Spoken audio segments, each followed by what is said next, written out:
এই ধর্মঘটের সমর্থনে প্রেস বিবৃতি একটু পরেই দেবেন।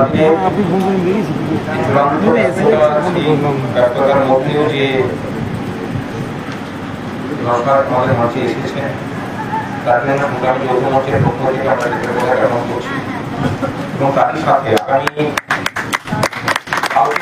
লোকমঞ্চের মধ্যে থাকা পশ্চিমবঙ্গ উন্নয়ন কল্যাণ সমিতির একটা কনভেনশন আছে সায়েন্স সিটি মেন অডিটোরিয়ামে, সেখানে যাওয়ার জন্য আমন্ত্রণ জানাচ্ছি। ঠিক একই রকম ভাবে আমাদের 6 এবং 7 তারিখের যে ধর্মঘট আছে সেই ধর্মঘটে আমরা ওনার এবং ওনার দলের আমরা সমর্থন চাইছি, যে ওনারা সমর্থন করে বিবৃতি দিয়ে আমরা প্রত্যেকটা রাজনৈতিক দলের কাছে এই ধর্মঘটের সমর্থনে আমরা চিঠি দিয়েছি। উনি যেহেতু এখানে এসেছেন সেই জন্য চিঠিটা এখানে দিলাম, আমরা ওনার কাছে গিয়ে আমি অনুরোধ করবো যে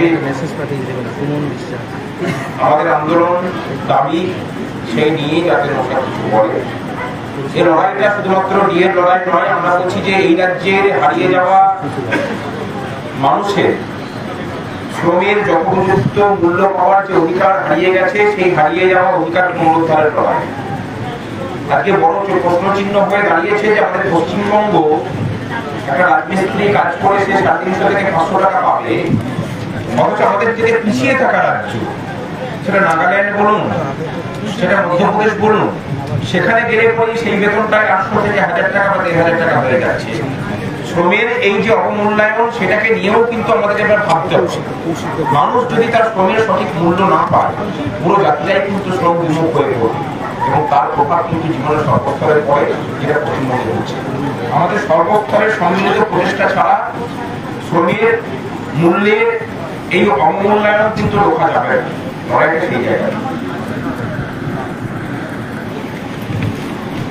এবার নওশাদ সাহেব কিছু বলবেন।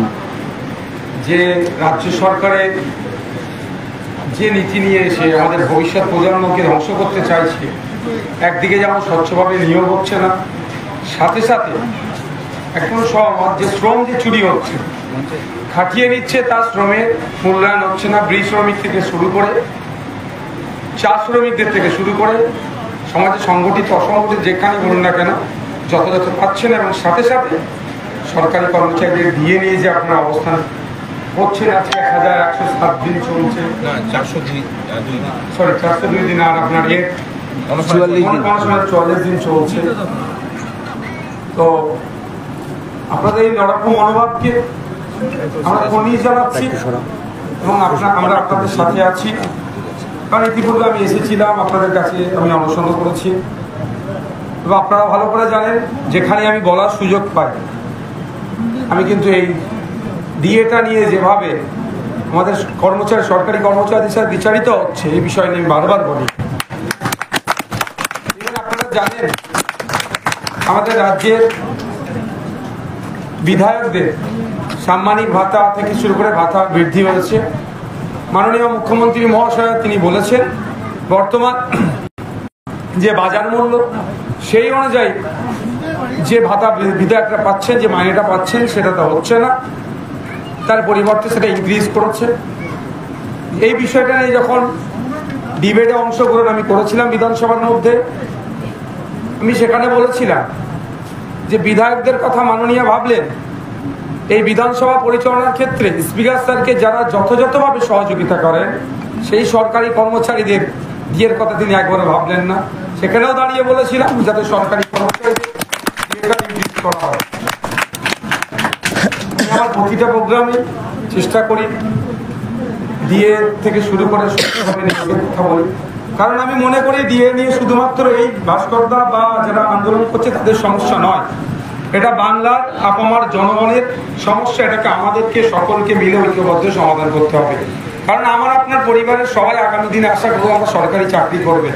যে পর্যায়ে নিয়ে যেতে চাইছে, যে পর্যায়ে সরকার দাঁড় করাতে চাইছে, একদিকে স্বচ্ছভাবে নিয়োগের আশাই প্রায় আমাদের যুব সমাজ ছেড়ে দিচ্ছে, সাথে সাথে যে কটা সরকারি কর্মচারী আছে তাদের শ্রমেরও মূল্যায়ন হচ্ছে না। আমার আপনার প্রতিটা জনগণকে ঐক্যবদ্ধ হয়ে এই সংগ্রামী যৌথ মঞ্চ যে দাবিগুলোকে সামনে রেখে অবস্থান বিক্ষোভ করছে, এটা আমাদের প্রত্যেককে সাথ দেওয়া দরকার। থাকছে যে এবং সাথে যে আপনারা ধর্মঘট করছেন, দেখুন আমি ব্যক্তিগতভাবে নওশাদ সিদ্দিকী যদি হয় আমি ধর্মঘটের সম্পূর্ণ এক্ষেত্রে আমি সহমত দিচ্ছি, কিন্তু আমার পার্টির একটা অবস্থান আছে, আমি পার্টির নেতৃত্বদের সাথে কথা বলবো। আমি আশা করছি যেভাবে আমরা বিভিন্ন সময় বিভিন্ন ক্ষেত্রে আমরা দেখেছি, সে কেন্দ্র সরকার কৃষকদের নিয়ে যখন করেছিল, কৃষকরা যখন ধর্মঘট ডেকেছিল আমরা সহযোগিতা করেছিলাম, ঠিক একইভাবে আমরা জনগণের সাথে রাজনীতির ময়দানে এসেছি। আমরা খুবই তাড়াতাড়ি আগামীকাল আশা করবো আমরা কি আগামী পরশু দিনকে আমাদের অবস্থানটা আমরা জানিয়ে দেবো। আমি আশা করছি আমি কনভিন্স করা দেবো আমাদের পার্টি যেটা বিবৃতি থেকে শুরু করে এবং আমাদের যেখানে যৌথভাবে হোক বা যেভাবে হোক আমরা পঞ্চায়েতে আছি বা আমাদের অপোজিশন আছে, যতটুকু যে আমাদের পারফরমেন্স আছে সেগুলো কর্মক্ষেত্রে থেকে যাতে বিরত থেকে সংগ্রামী যৌথ মঞ্চের আহ্বান সাড়া দিতে পারি, তার আমরা সর্বোচ্চ চেষ্টা করব। আমি প্রোগ্রাম করে এসেছি, আজকে আমি বেশি আর বলছি না, আপনাদের বলবো আপনাদের লড়াই আমি ছিলাম, আছি, আগামী দিনেও থাকবো। আমাদের এই হকের লড়াই আমরা কোনোভাবেই পিছপা হব না। আর একবার মনে করিয়ে দিই, আমরা আপনাদের নিয়ে বলেছিলাম আমাদের পার্টির প্রতিষ্ঠা দিবসে নেতাজি ইন্ডোর স্টেডিয়ামে আমি বক্তব্য দিতে গিয়ে বলেছিলাম রাজ্যের অর্থনৈতিক দুরবস্থার কথা বারবার শুনে ওই কুমিরের বাচ্চার মতো বারবার দেখায়। হসপিটালে বেড নেই কেন? অর্থনৈতিক দুরবস্থার কথা বলে। টিচার নেই কেন? অর্থনৈতিক দুরবস্থার কথা বলে। স্বচ্ছভাবে নিয়োগ হচ্ছে না কেন? সেখানে অর্থনৈতিক দুরবস্থার কথা বলে। সর্বোপরি সরকারি কর্মচারীদের দিয়ে ঠিকঠাক পাচ্ছে না কেন? সেক্ষেত্রে অর্থনৈতিক দুরবস্থার কথা বলে। আমি বলেছিলাম যে অর্থনৈতিক দুরবস্থার যে ভোগগুলো আছে সেগুলো বন্ধ করলেই দুরবস্থা কেটে যাবে। আপনারা যদি না পারেন অন্তত আমাকে টাইম দিন, সমাজের মধ্যে অর্থনৈতিক দুরবস্থা কাটিয়ে দেখিয়ে দেবো। আজকে ওই জায়গায় দাঁড়িয়ে বলছি যারা এখানে আছেন সবাই প্রতিষ্ঠিত, সরকার যদি চায় আমাদের সহযোগিতা নিতে সংগ্রামী যৌথ মঞ্চ প্রস্তুত আছে। রাজ্যের অর্থনৈতিক দুরবস্থা কাটিয়ে সরকারি কর্মচারীদের কেন্দ্রীয় সরকারে দিয়ে দিয়েও সরকারকে এগিয়ে নিয়ে যেতে পারবে সংগ্রামী। আমাদের আহ্বানে সাড়া দিক, আমাদের সাথে বসুক। আমরা সরকারি কর্মচারী যারা আছি আমরা সরকার এগিয়ে যাক, রাজ্য এগিয়ে যাক, এটা চাই। আমরা কোনোদিনই এরকম অবস্থান বিক্ষোভ অনশনের লাগাতার অনশনের 44 দিন এভাবে বসে থাকতে আমরাও চাই না। আমরাও চাই সরকার এগিয়ে আসুক, সদর্থক ভূমিকা নিক। আমরা রাজ্যের অর্থনৈতিক চাকা কিভাবে সচল করা যায়, আরো দ্রুতভাবে এগিয়ে নিয়ে যাওয়া যায়, সেই পোটেনশিয়াল আমাদের মধ্যে আছে। আমরা এতদিন করে আসছিলাম, আগামী দিনে আরো বেশি করে দেবো। সরকার আমাদের সাথে বসুক। ধন্যবাদ, সকলে ভালো থাকবেন। অনেক ধন্যবাদ। অনেক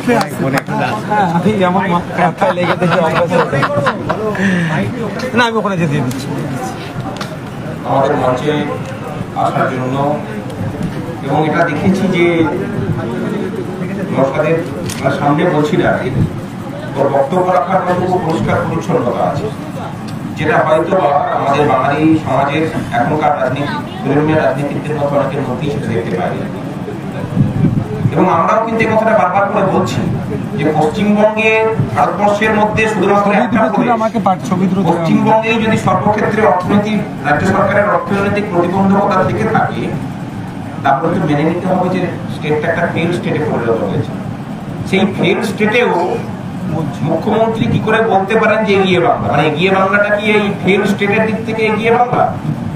এটা আমার মনে হয় এবার রাজ্যের মানুষকে বিচার বিশ্লেষণ করার প্রয়োজন আছে। আর আরেকটা কথা আমরাও বলছি, সরকারি কর্মচারী হিসেবেই বলছি, সমস্ত হিসেব নিকেশ নিয়ে, যদি উনি না পাচ্ছেন 6 মাসের জন্য ছেড়ে দিন। আমরা কথা দিচ্ছি যে 6 মাস পরে আবার ক্ষমতা ওনার কাছেই ফিরিয়ে দেবে। একটা পয়সা অন্য কোনো ট্যাক্স চাপানোর প্রয়োজন পড়বে না। শুধু একটাই শর্ত, যে চুরিটাকে বন্ধ করে দিলে, কাটমানির শিল্পটাকে বন্ধ করে দিলে পশ্চিমবঙ্গের মানুষ দুধে ভাতেই থাকবে। মানে সেরকম রাখার মতো পরিস্থিতি কিন্তু পশ্চিমবঙ্গে আছে। সমস্যাটা হলো প্রত্যেকটা ক্ষেত্রে কাটমানি শিল্পটা এত বড় হয়ে দাঁড়িয়েছে যে সেই সবকিছুকে মৎস্যন্যায়ের মতো করে গ্রাস করে নিচ্ছে। এইটা বন্ধ না হলে কালকে আগামীকাল সায়েন্স সিটি অডিটোরিয়ামে, মেইন অডিটোরিয়ামে অঙ্গনওয়াড়ি কর্মচারী আমাদের মধ্যে থাকা পশ্চিমবঙ্গ অঙ্গনওয়াড়ি কল্যাণ সমিতির একটা সভা আছে। মানে তাদের দাবি দাওয়া নিয়ে তারা কিন্তু আমাদের সংগ্রামী যৌথ মঞ্চের কনস্টিটিউট, গোটা রাজ্য জুড়ে অঙ্গনওয়াড়ি কর্মচারীরা সেদিন কালকে আসছেন। একটা বড় জমায়েত হবে, সেখানে একটা কনভেনশন হবে। সেই কনভেনশনে আমি নওশাদকেও যেমন বললাম, অন্যান্য রাজনৈতিক দলের রাজনৈতিক নেতৃত্বদের বলেছি সেখানে থাকার জন্য, তাদের দাবি দেওয়া শোনার জন্য। কারণ মানুষের কথা তো তাদেরকেই শুনতে হবে। আলটিমেটলি মানুষ তো আমাদের জীবনের সমস্যা সমাধানের জন্য এদের দেখি তাকিয়ে বসে থাকে। তাদের সমস্যাগুলো জানা প্রয়োজন, এবং আমরাও যারা বঞ্চিত তারাও চেয়ে থাকি যে কখন এনারা এসে পড়ে আমাদের হাত থেকে সাহায্যের হাতটা বাড়িয়ে দেয়। এই নিয়ে দুপক্ষের সম্পর্ক, এর মধ্যে কোনো দলীয় রাজনীতি বা অন্য কিছু খুঁজতে যাওয়া বোকামি। মানুষ তার নাগরিক অধিকার নিয়েও আন্দোলন করছে, সেই আন্দোলনের পাশে থাকার জন্য আবেদন করছে।